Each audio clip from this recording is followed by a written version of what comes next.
guys, it's me again, Ruowen Huang. Let's see how many can I do today. Before I begin, let me first introduce myself. My name is Ruowen Huang. I'm an author, spirit coach, and also a psychic. Back to answering the question.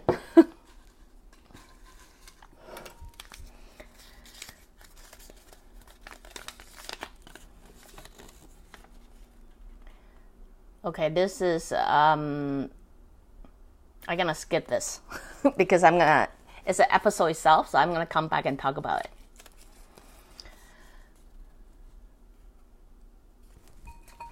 Gee, the reason I have to skip it is because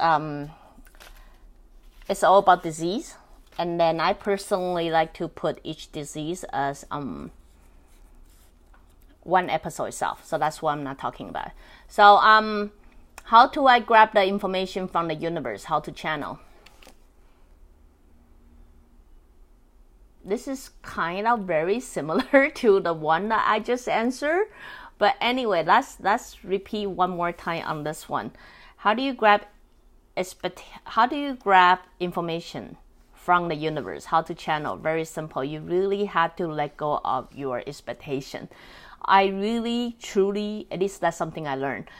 I truly believe what's stopping us from channeling is because we have expectation what the message should look like, what it should be, or we are trying, like we have an expectation of how it should feel, what it should look, what it should be like. Therefore, it stops us from seeing it. So anyway, this one I kind of answering already. Bring yourself to, same as the last one, bring yourself to the neutral form. Let go of emotion, let go of expectation, let go of your perception. Very likely you will feel something. That feeling you may or may not know how to interpret it, but that is channel itself. You know what I mean? Later on, as you explore the world more, know more things, reach out more. It really had a lot to do with what you know. That's all I can say. The more you know, the better you are able to interpret what you channel. But in regard of channeling self, the feeling that you receive, you may or may not know how to explain. That is channeling, okay? And when can you usually do it? 3 things: let go of emotion, let go of your perception, let go of expectation. You will most likely feel it. So that alone is channeling, okay? So, hope I answer your question. Second one. Someone want to know in regard of all those, like the cursing or those. I don't actually have a word for it. Those Buddhism sign or things like that. Like, how does it work? What's the logic behind it? Well, it could be a lot of things. I don't know how to.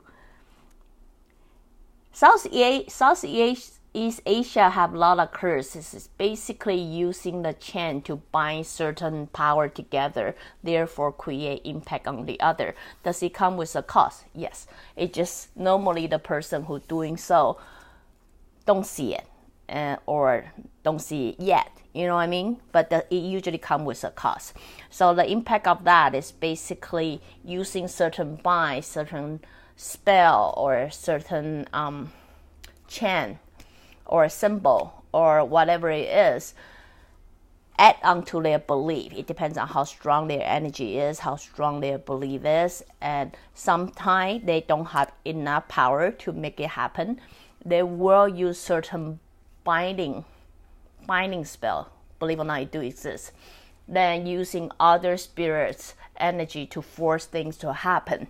So how it functions, I would say, you usually start with belief system. You have a lot to do with your belief system. Then you have a lot to do with the person, whatever you're going to call them, the witch or the wizard or something. Depends on their belief system, depending on their energy, power, or how good they are controlling and manipulating their own power or even other people's power to make that happen. So anyway, there's so many different variety, at least from what I experienced. So hope that give you a little bit idea. I'm pretty sure this is a big topic that we can come back and talk about sometime. So hope that kind of give you an idea. I'm not quite sure that will answer your question, but give you some idea. In Taiwan, when infant, baby, usually woke up in the middle of the night and keep crying, does it really help when they bring them to temple and calm them down? Sometimes after calm down, it will sleep better. How does it work?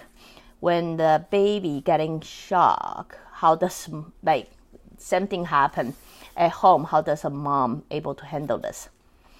Okay. Does it work? Yes, it does work. I bring my kids to this place so many times and see how it works. Try to study how it works.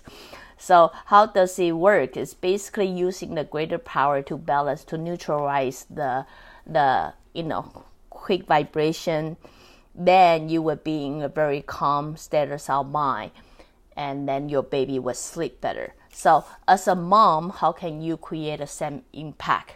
It's very important for a mom to be calm. Most of moms are not calm because their baby are crying. So they're getting anxious. They become restless, not knowing that anxiety and restless will also impact their baby, right? So if you are a mom and you would really like to calm your child, it's very important for you to be aware of what your energy is. So I would say staying calm is very important. Then you have to almost try to use your energy or vibration to overpower your child. That means I know yours is restless. I know you are very calm, like very shocked or nightmare or night terror, whatever that is. But I will use my vibration to soothe you. And if you don't understand how that works, it's very similar to if you're walking a dog. You're walking a dog. If you're restless and believe your dog will bark, every dog owner knows the dog will bark. So in order to create that alpha command to your dog, the connections between you and your dog is that leash, right? You try to use your energy to send that signal to let your dog know to behave. That's basically what I'm trying to say here, is using one vibration to impact the other one and slowly bring the other one to become yours or neutral. So that's basically how the theory it works, and as a mom, what you can do about it. So anyway, let's answer one more question. Then we will. I'm so scared I should pick out the smaller one. Some religions say don't have tattoo because certain symbol will attract bad energy or impact people. Does that have any logic to it? Tattoo, I do know a lot of people having a lot of tattoos, so I'm gonna have to say yes and no. The reason I say yes and no, I would say most of tattoo was okay, but if certain symbol would create the energy, attract certain energy or impact people, it really depends on what you believe. Does that make sense? If certain symbol out there represent peace, and then you want on your body as a reminder, most likely every time you see that, you trigger you to think how peaceful you are. But if certain symbol is represent darkness or demon or whatever, and you decide to put on your body, it does the same. You know what I meant, right? So in this point, I would say whatever you put on your body or tattoo on your body, it really depends on what you believe, like how you project that thing. Therefore, you would know that symbol or that graphic will trigger your brain to feel the same. And then its energy is about accumulation, right? Then if you continue accumulate it, then most likely it will impact you. Okay, so hope that answered your question. Again, if you like what I'm doing, you can always join me live on Facebook or go to subscribe my YouTube channel or my website, ruowen.com. Till then, next time. Bye.